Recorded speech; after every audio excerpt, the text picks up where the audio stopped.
ANM আর GNM পরীক্ষার জন্য যারা প্রস্তুতি নিচ্ছেন তাদের সবাইকে স্বাগত। আজকের এই আলোচনা কিন্তু আপনাদের জন্যই। আমরা ভিটামিন চ্যাপ্টারের একদম বাছাই করা কিছু গুরুত্বপূর্ণ প্রশ্ন নিয়ে একটা মক টেস্ট করব। জানেনই তো এই টপিকটা পরীক্ষার জন্য কতটা ইম্পর্ট্যান্ট। এখান থেকে প্রশ্ন তো আসবেই। তো চলুন আর দেরি না করে শুরু করে দিই। দেখুন, আমাদের এই মক টেস্টটা কিন্তু 3টে লেভেলে ভাগ করা হয়েছে।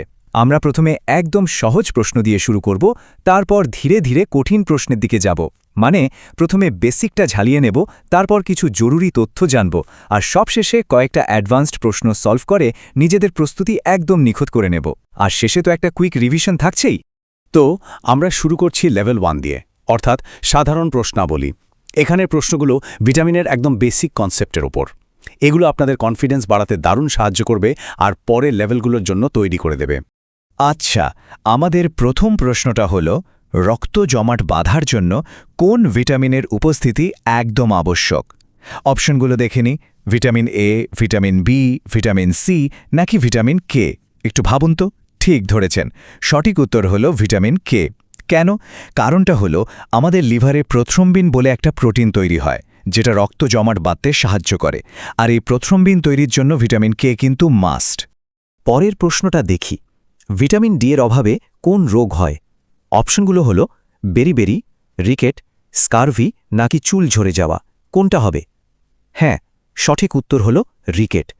আসলে আমাদের শরীর খাবার থেকে ক্যালসিয়াম শোষণের জন্য ভিটামিন ডি ব্যবহার করে, আর এই ভিটামিনের অভাব হলে বিশেষ করে ছোটদের হাড় ঠিকঠাক শক্ত হতে পারে না, ফলে বেঁকে যায়। এই রোগটাকে আমরা রিকেট বলি। চলুন পরের প্রশ্নে যাই। কোন ভিটামিনের অভাবে বেরিবেরি রোগ হয়? ভিটামিন বি6, বি1, বি3 নাকি বি12?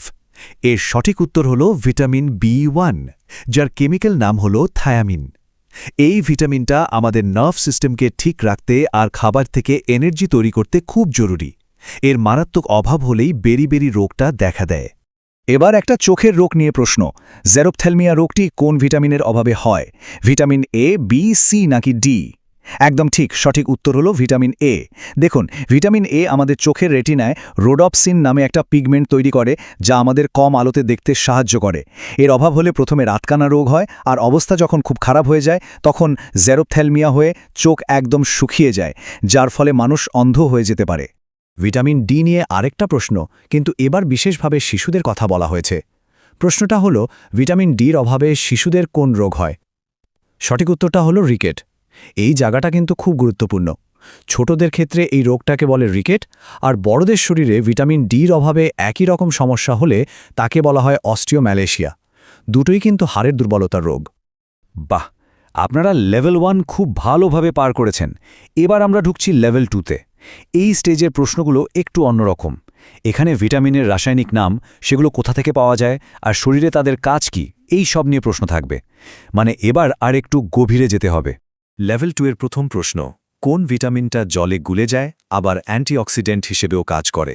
এর সঠিক উত্তর হল ভিটামিন সি। ভিটামিন সি, যার আরেক নাম অ্যাসকর্বিক অ্যাসিড, এটা একটা ওয়াটার সলিউবল ভিটামিন, আর এটা আমাদের শরীরে ফ্রি র্যাডিক্যাল বলে যে ক্ষতিকর জিনিসগুলো তৈরি হয় সেগুলোকে নষ্ট করে দেয়, ফলে আমাদের কোষগুলো সুস্থ থাকে।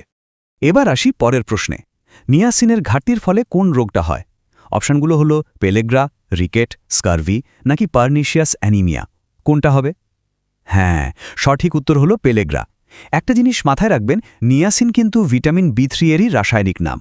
আর এর অভাবে যে পেলেগ্রা হয় সেটার লক্ষণ মনে রাখার একটা সহজ উপায় আছে, যাকে বলে 3D। কি? ডার্মাটাইটিস মানে ত্বকের সমস্যা, ডায়রিয়া, আর ডিমেনশিয়া মানে স্মৃতি কমে যাওয়া। বেশ, এবার বলুন তো ভিটামিন বি12 এর রাসায়নিক নামটা কি? অপশনগুলো হলো পাইরিডক্সিন, অ্যাসকর্বিক অ্যাসিড, রাইবোফ্লাভিন নাকি এর মধ্যে কোনোটিই নয়। এখানে একটু ট্রিকি প্রশ্ন, তাই না? সঠিক উত্তর হবে অপশন ডি, কোনোটিই নয়। কারণ ভিটামিন বি12 এর আসল রাসায়নিক নাম হলো কোবালামিন, যেটা এখানে অপশনে দেওয়াই নেই। অস্টিওপোরোসিস মানে হাড় ক্ষয়ে যাওয়ার যে রোগটা, সেটার সাথে কোন ভিটামিন জড়িত? ভিটামিন সি, এ, বি নাকি ডি? এর সঠিক উত্তর হল ভিটামিন ডি। কারণটা খুব সহজ। ভিটামিন ডি আমাদের শরীরকে খাবার থেকে ক্যালসিয়াম শুষে নিতে সাহায্য করে, আর ক্যালসিয়াম না পেলে তো হাড় মজবুত হবে না।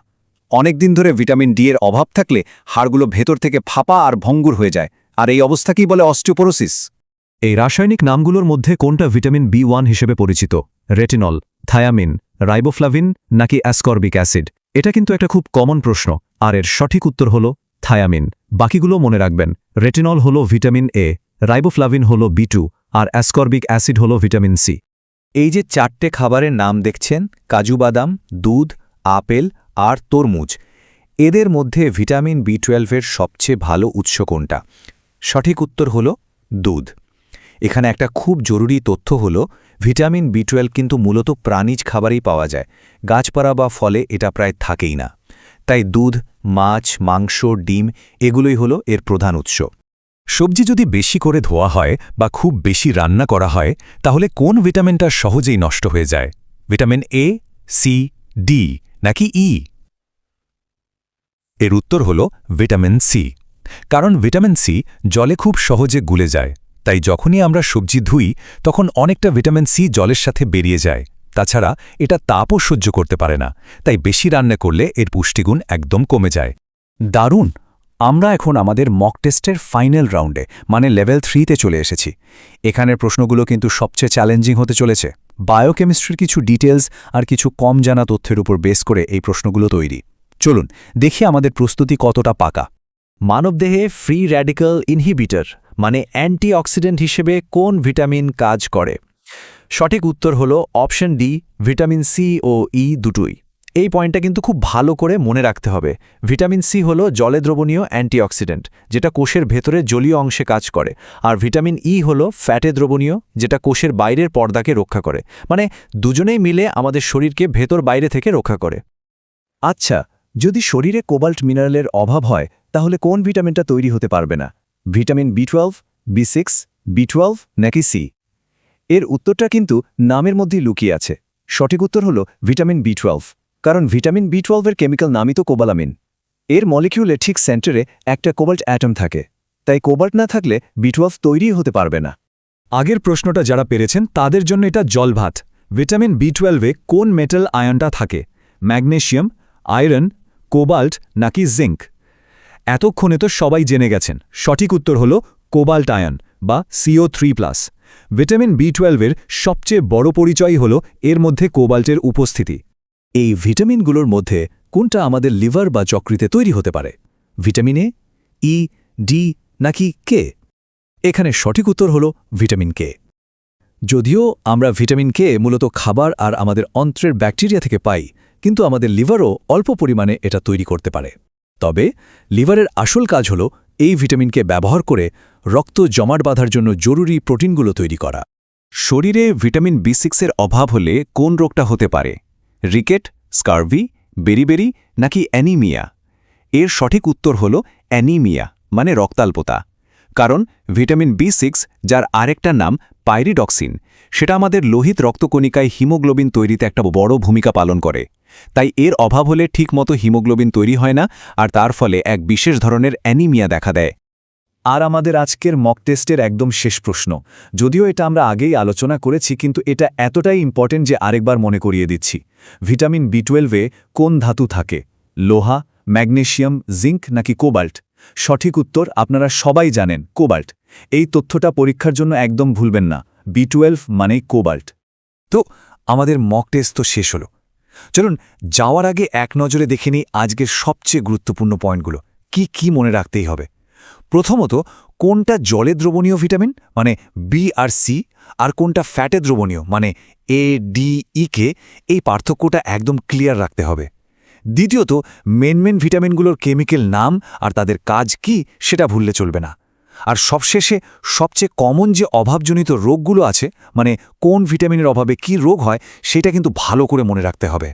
ভিটামিনের উপর আমাদের এই মক টেস্ট এখানেই শেষ হলো। আশা করি এই প্রশ্নগুলো আপনাদের প্রস্তুতিকে আরও এক ধাপ এগিয়ে নিয়ে যেতে সাহায্য করেছে। আপনাদের পরীক্ষার জন্য অনেক অনেক শুভকামনা রইল। একদম আত্মবিশ্বাসের সাথে পরীক্ষা দেবেন। আর যদি আরও বিস্তারিত প্রস্তুতির প্রয়োজন হয় তাহলে স্ক্রিনে দেওয়া নম্বরে যোগাযোগ করতে পারেন। আশা করি সম্পূর্ণ ক্লাসটা তোমাদের খুবই ভালো লেগেছে। যদি ক্লাসটা ভালো লেগে থাকে অবশ্যই আমাদের চ্যানেলটা সাবস্ক্রাইব করে দেবে। আর এরকম অসংখ্য ক্লাস এএনএম জিএনএম পরীক্ষার আগে তোমাদের জন্য আমরা আমাদের এই চ্যানেলে আনছি, তার জন্য কিন্তু চ্যানেলের পাশে থাকবে। ভিডিওটা কেমন লাগলো একটা কথায় কমেন্টে কিন্তু অবশ্যই জানাবে আর লাইক করে দেবে। আর একটা গুরুত্বপূর্ণ কথা, এই সম্পূর্ণ নোট তোমরা কিন্তু পেয়ে যাবে সম্পূর্ণ বিনামূল্যে। তার জন্য কি করতে হবে, আমাদের এই ভিডিও ডেসক্রিপশন থেকে আমাদের হোয়াটসঅ্যাপ গ্রুপ জয়েন করে নাও। সেখানে কিন্তু সমস্ত ক্লাসের যে ক্লাসগুলো আমাদের চ্যানেলে হবে সমস্ত ক্লাসের নোটস কিন্তু প্রোভাইড করে দেওয়া হবে। তাই দেরি না করে অবশ্যই কিন্তু ডেসক্রিপশন থেকে আমাদের চ্যানেলটি জয়েন করে নেবে। পরবর্তী ক্লাসের জন্য অপেক্ষা করো, পরবর্তী ক্লাস খুবই তাড়াতাড়ি তোমাদের জন্য আমরা নিয়ে আসছি।